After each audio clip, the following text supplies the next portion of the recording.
আসসালামু আলাইকুম রহমতুল্লাহি ওয়া বারাকাতুহু। আমি ওয়াহিদ মুর্শিদ চলে আসলাম নতুন একটি নতুন ব্লগে শুভেচ্ছা এবং স্বাগতম জানাচ্ছি আপনাদেরকে। প্রীতি ফুটবল টুর্নামেন্ট, গ্রামে এই ফুটবল টুর্নামেন্ট খেলাটি অত্যন্ত ভালো লাগে। বিশেষ করে আপনার গ্রাম অঞ্চলের সকল মানুষগুলো, পাড়া মহল্লার সবাই একত্রিত হয়ে একটা ফুটবল কিনতাম। তখনকার সময় একটা ফুটবল কেনার জন্য চাঁদা ধরতাম, 50 টাকা 100 টাকা করে চাঁদা ধরে তারপরে একটা ফুটবল কিনতাম। তখন ছিল অসংখ্য মানুষ, কিন্তু এখন অসংখ্য ফুটবল থাকা সত্ত্বেও কোনো বন্ধুবান্ধব নেই, ফুটবল খেলার মতো মানুষও নেই। দিন দিন যত শুধু গেম আর মোবাইল নিয়ে ব্যস্ত থাকে। এই যে একটা সময় আমরা পার করে এসেছিলাম, সেই সময়টা অনেকটাই মিস করে থাকি। একটা ফুটবল খেলার জন্য আমরা 10 জন 15 জনের কাছ থেকে 10 টাকা 20 টাকা 50 টাকা করে চাঁদা কিনে তারপরে ফুটবল কিনতাম। এই সময়টা আর কখনো ফিরে পাবো না সেটা আমি জানি না। তবে এই মুহূর্তে আমরা দেখতে পাচ্ছি ফুটবল, অসংখ্য ফুটবল আছে, দেওয়ার মতো ফুটবল অনেক মানুষ আছে, খেলার মতো মানুষ নেই, খেলার মতো বন্ধুবান্ধব নেই। একটা ব্যাট যখন আমাদের হাতে থাকতো তখন সেটাকে আমরা দেখতাম অনেক তালি দিই, জোড়া দিই, তারপর একটা ব্যাট, তারপর এটাতে খেলতাম। একটা ব্যাটে আমাদের অসংখ্য জলি মাখা ছিল, যে জলি মেরে তারপর একটা ব্যাট জোড়া দিয়ে আমরা খেলতাম।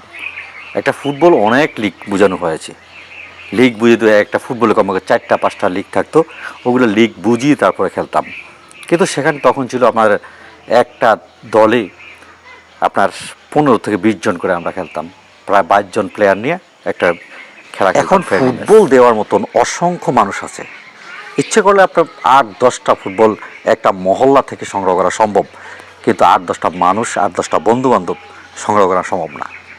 আগে খেলার আগেই 2টা বাজে শুরু হতো বন্ধুবান্ধবদের ডাকাডাকি, আয় খেলতে আর চলে আস।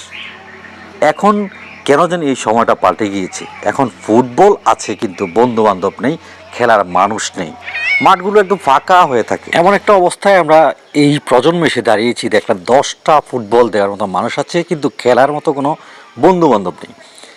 আমরা এমন একটা সময় পার করেছি যেখানে একটা বল কেনার জন্য আমরা চাঁদা ধরতাম 10 টাকা 20 টাকা করে, অনেকগুলো টাকা সংগ্রহ করে তারপরে একটা ফুটবল কিনতাম, তারপরে খেলতাম। এই ফুটবল খেলার জন্য অসংখ্য বন্ধুবান্ধব এসে হাজির হতো, এই মহল্লা থেকে ওই মহল্লা, ওই মহল্লা থেকে ওই মহল্লা, অর্থাৎ একটা টিমে আমাদের কমপক্ষে আপনার 10 থেকে 15 জন প্লেয়ার ছিল, অর্থাৎ দুই দল থেকে আমাদের সংগ্রহ ছিল প্রায় 22 থেকে 24 জন প্লেয়ার। আমরা এভাবে খেলতাম অনেক মানুষগুলো নিয়ে, এবং খেলার মাঠগুলো আমরা অনেক লম্বা একটা ক্ষেত সংগ্রহ করতাম, যেখানে কমপক্ষে আপনার 20 জন 30 জন মানুষ একসাথে খেলা যায়, সেই ব্যবস্থা করতাম। কিন্তু দুর্ভাগ্য, এমন একটা সময়, এমন একটা প্রজন্ম এসে দাঁড়িয়েছি যেখানে ফুটবল আছে কিন্তু প্লেয়ার নেই, বন্ধুবান্ধব নেই। এই সময়টা দেখতে হবে, সেটা যা